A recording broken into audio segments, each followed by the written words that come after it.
Ya, apa kabar semua? Hari ini tanggal 15 ya. Saya mau share satu testimoni kisah benar berkaitan orang yang konsumsi garam bulu yang saset, ya, okey. Ingat, biasa saya bilang ya, sharing kisah benar ada pahala, ya. So ini satu case seorang lelaki ya, dia umur agak tinggi ya, tapi saya tidak boleh sebut nama dia kerana ini agak sensitif, tapi kisah benar. Jadi ini umur tinggi ya, umur lelaki ni ya, umur tinggi. Jadi dia tak tahu mengapa ya, dia badan dia mungkin dia lemah atau dia dalam sakit ke apa, tidak tahu ya. Tapi kebetulan dia perut sudah gempung ya. Ya. Jadi dia tadi tidur dia bangun ya, kemudian dia pergi toilet ya, dia merasa mau buang besar. Dan kebetulan dia kerana dia tidak pakai apa pakaian ya di toilet ya. Jadi dia buang besar ya. Jadi biasa kalau kita tahu apabila kita buang air kencing ya. Jadi biasanya waktu itu adalah suhu badan turun ya. Nah, waktu itu dia beritahu saya ya. Tiba-tiba waktu dia mulai buang air kencing ya, dia merasa badan sini ya, bahagian sini ya, dada ya, tiba-tiba sangat-sangat sejuk atau dingin. Kemudian dia merasa seluruh badan ya tidak boleh kontrol, sudah mau masuk ke pengsan. Okey, ini kisah benar. Ini baru 2 hari punya hal ya. Kemudian dia bertahan, dia bilang dia mau pergi mau tahan sampai pengsan ke atau bagaimana, atau mau tidur di lantai ya. Jadi dia ambil keputusan, dia seperti baby ya, bayi kecil ya. Dia turun ke lantai, okey. Seperti orang merangkat ya.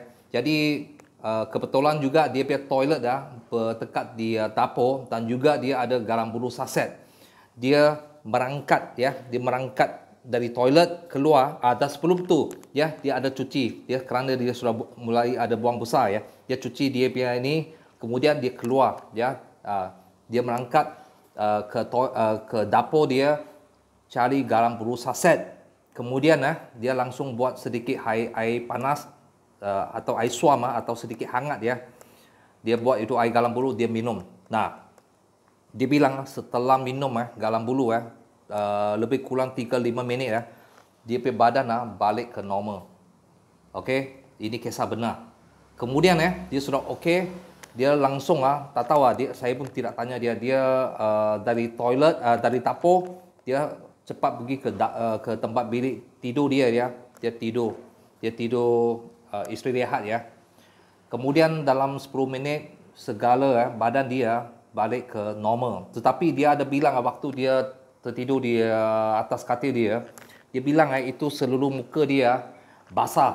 Tak tahu basah kelihatan atau perlu ke atau kerana cuci air tidak pasti. Dia sendiri bilang dia sendiri pun tidak sadar, dia sudah lupa. Maksudnya itu keadaan adalah keadaan yang serius. Ya.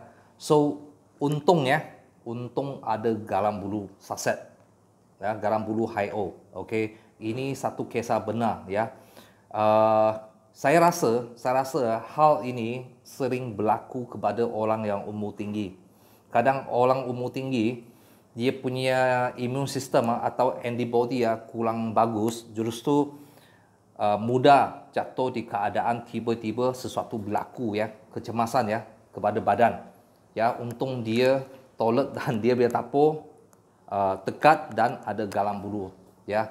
So ini harap info ini bantukan anda bertambah pengetahuan, juga bertambah pekat, kerana kamu sudah dengar testimoni ini, mungkin kamu akan sampaikan kepada lain orang ya, justru bertambah pekat kamu sendiri. Okey, harap info ini buat anda analisa. Jayu.